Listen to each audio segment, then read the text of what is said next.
네, 안녕하세요. 김정호의 경제TV, 오늘은 기업 이야기인데요. 친일을 딛고 극일을 하다, 이런 제목입니다. 요즘 한일 관계를 보면 굉장히 위험한 지경으로 치닫고 있습니다. 일본의 경영자들이 한국 기업과의 거래를 굉장히 불편하게 생각한다고 그래요. 그것은 경영자들의 생각이라기보다 직원들의 일반적인 정서가 그렇게 반한적으로 바뀌고 있다고 합니다. 사실 이게 상대적인 거죠. 한국 사람들이 일본을 싫어하니까, 반일 감정을 드러내니까 일본 사람들도 반한 감정이 생기는 거예요. 그래서 이게 경제적으로도 굉장히 소원해지고 있고 정치적으로는 더욱더 말할 것도 없고 말이죠. 전통적으로 보면 한국과 일본과의 관계는 정치와 경제를 분리하는 그런 관계였어요. 그래서 정치적으로는 서로 독도 문제라든가 이런 것 때문에 불편하더라도 경제적으로는 그것과 별개로 간다. 이런 게 전통적인 원칙이었는데 그게 무너져가고 있습니다. 왜냐? 워낙 한국에서의 반일 감정이 강해졌고 또 그로 인해 가지고 일본인들의 반한 감정이 또 강해지고 있기 때문에 그런 것입니다. 이것은 정말 저는 어리석은 움직임이라고 생각을 해요. 이거는 누구한테 좋으냐 이게 도대체. 한국인들 누구에게 이게 좋은 것이냐. 정치적으로는 그것 때문에 얻을 게 많을지 모르겠지만 또는 약간 그것 때문에 감정적으로 조금 시원한 게 있을지는 모르겠는데 도대체 얻을 게 없다는 거예요.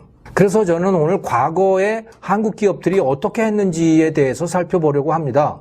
결론적으로 한국 기업들은 일본 기업과 매우 친했어요. 그리고 그것을 수단으로 해가지고 일본을 넘어섰습니다. 그게 바로 한국의 성공 과정이었거든요. 그 얘기를 말씀을 드리려고 하는 거예요. 한국의 대표적인 기업, 한국 경제 성공의 상징, 그건 뭔가요? 삼성전자죠. 삼성그룹. 자, 이 삼성그룹을 한번 볼까요? 삼성은요, 한마디로 일본 기업을 거의 그대로 갖다가 그러고 시작을 한 겁니다. 예를 들어서 삼성전자를 한번 생각해 볼까요? 1969년에 시작을 했잖아요. 그때 뭘로 시작을 했습니까?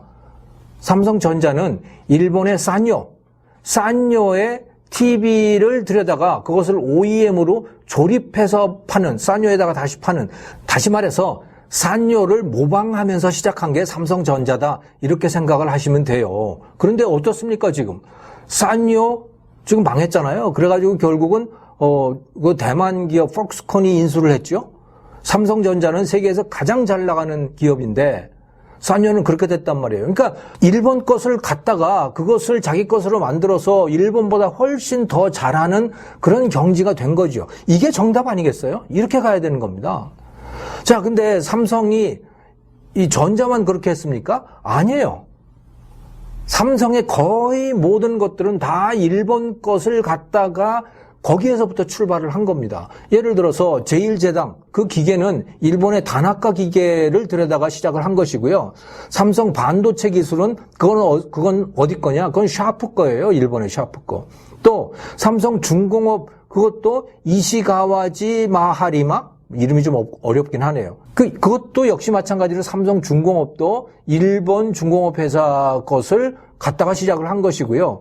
호텔 신라는 어떻습니까? 그것은 일본의 오쿠라 호텔 모델을 그냥 갖다가 한 거예요.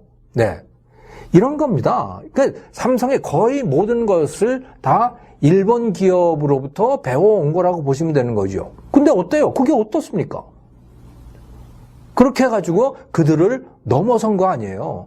저는 이렇게 가는 게 이게 정답이라고 생각을 합니다. 그런데 이제 와가지고서는 무슨 반일, 일본하고 그렇게 멀어져가지고 우리가 얻을 게 도대체 뭐가 있어요? 일본하고 친해져서 그들의 것을 다 우리가 갖다가 배우고 그리고 넘어서면 되는 거 아니겠어요? 네.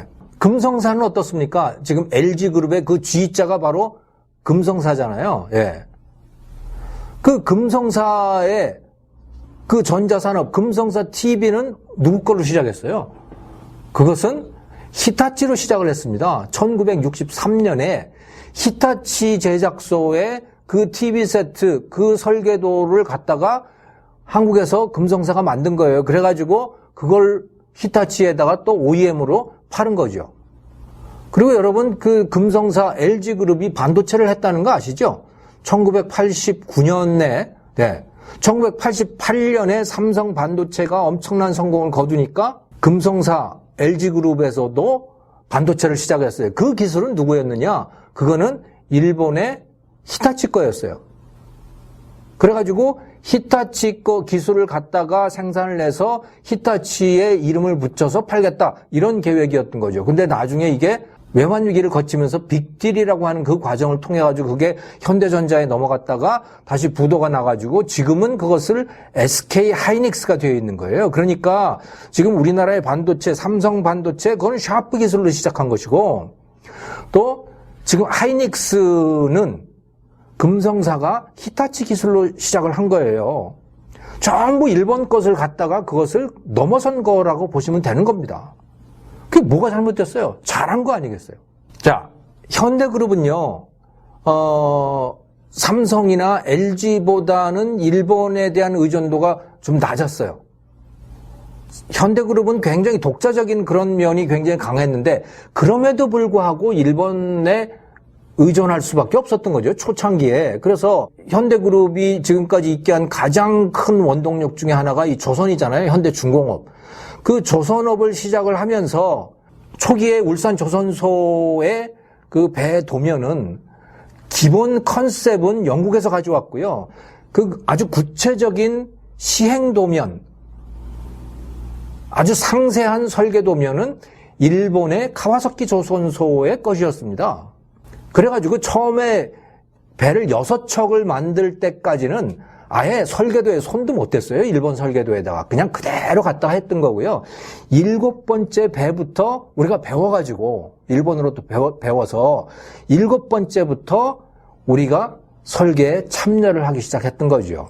즉, 다시 말해서 정주영 씨하고 가와사키의 그 회장하고 굉장히 친했던 거예요. 친일이죠.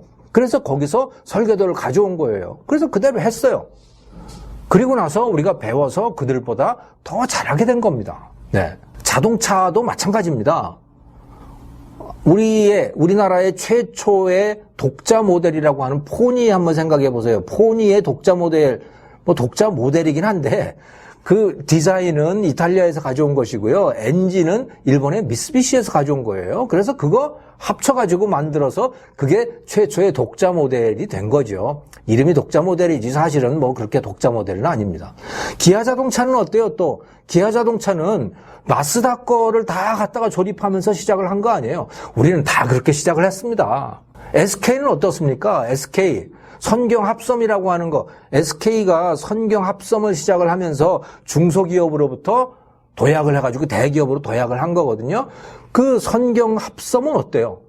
그것은 일본의 데이진이라고 하는 그 일본 기업의 자본과 기술과 설비와 이런 것들을 다 갖다가 우리가 조립을 해가지고 그렇게 시작을 한 겁니다. 그러니까 우리나라의 거의 모든 기업들은 다 일본 것을 갖다가 시작을 했다고 보시면 돼요. 즉 친일이었던 거죠. 일본하고 친하지 않고서는 그렇게 되는 일이 아니잖아요. 그 일본 기업들은 또 왜 그렇게 해줬느냐? 물론 자기들도 돈 벌기 위해서 그렇게 해준 것이지만 또 한편으로 일본 전체적인 분위기가 있었던 겁니다. 그게 뭐냐면 부산 적기론이라고 하는 게 있었어요. 부산에 공산주의 깃발, 붉은 깃발이 가서 꽂히면 그러면 일본도 위험해진다. 그러니까 우리가 이 대한민국을 도와서 대한민국의 기업들을 도와가지고 대한민국의 경제를 이렇게 세우면 그러면 공산주의에서 멀어지지 않겠느냐. 그러면 일본도 같이 안전해지는 거다. 일본의 자본주의, 일본의 시장 경제도 안전해진다. 그래서 남한 기업들을 그렇게 도와주는 거라고 보셔도 되는 거예요. 그 덕분에 우리는 일본으로부터 자본과 기술과 거의 모든 것을 얻어서 그걸로 시작을 해서 일본을 넘어선 것이죠. 일본 기업들의 도움이 없었으면 한국 기업의 오늘날 지금과 같은 성공은 없었어요. 한국 경제가 이만큼 성장할 수 없었어요. 1인당 국민소득 3만 불 어림도 없는 일이었습니다. 한국 기업들이 일본 기업들에게 적극적으로 다가갔고 그들로부터 배웠고 그것을 기반으로 해서 그들을 넘어섰기 때문에 오늘의 한국의 성공이 있었던 것입니다. 그런데 지금 와가지고 반일 이란이요. 그들과 멀어져서 도대체 얻을 게 뭐 있습니까? 그러면서 또 도저히 이해할 수 없는 것은 도대체 일본에 여행은 또 왜 그렇게 많이 가요? 이 그래프를 한번 보십시오. 이게 2017년에 방일 한국인의 숫자예요. 714만 명이 일본을 방문을 했습니다. 그런데 일본인들은 그 같은 해에 231만 명이 한국을 방문했어요. 이게 뭐죠? 한국 사람들이 그렇게 일본이 싫다고 하면서 일본에 왜 그렇게 가요? 음식이 맛있어서 가는 거죠. 일본이 깨끗하고 볼 게 많아서 또 가는 거죠. 네, 이해합니다. 그러면 반일하지 말아야 되죠. 진짜 일본 사람들은 이제 한국에 안 와요. 네, 정말 한국이 싫어졌나 봐요. 우리는 말로만 싫어요. 말로만 싫고 어깃장 놓고 뭐 그런 식이에요.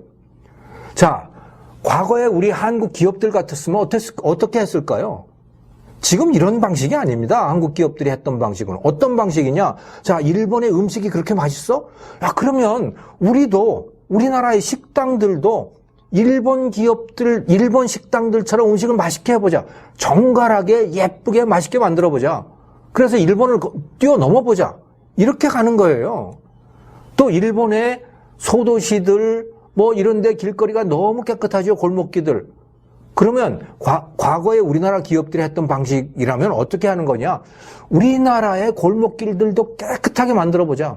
우리나라도 길거리에 쓰레기 떨어져 있는 거 그거 스스로 줍고 또 지하철에 가서 조용히 하고 이렇게 해가지고 정말 한국을 품격 있는 나라로 만들어보자. 일본을 건너뛰어보자. 응? 일본을 넘어서 보자. 이렇게 갔을 거예요. 그게 한국 기업들의 성공의 방식이거든요. 그런데 지금 우리는 그게 아니에요. 그냥 어깃장 놓는 거예요. 그러면서 어쩌면 더 무질서해지고 있는 거 아닐까요? 한국은? 한국의 음식은 더 맛 없어지고 있는 것 아닐까요? 그래서 외국인들이 이제 별로 들어오고 싶어 하지 않는 나라로 점점 변해가고 있는 거 아닐까요, 지금? 저는 이제 한국인들이 다시 한번 생각을 해봐야 된다고 생각합니다. 우리가 일본을 대하는 태도를 정말 반성을 해봐야 된다고 생각을 해요. 지난날 한국 기업들의 그 성공 과정에서 우리가 배웠으면 좋겠습니다. 감사합니다.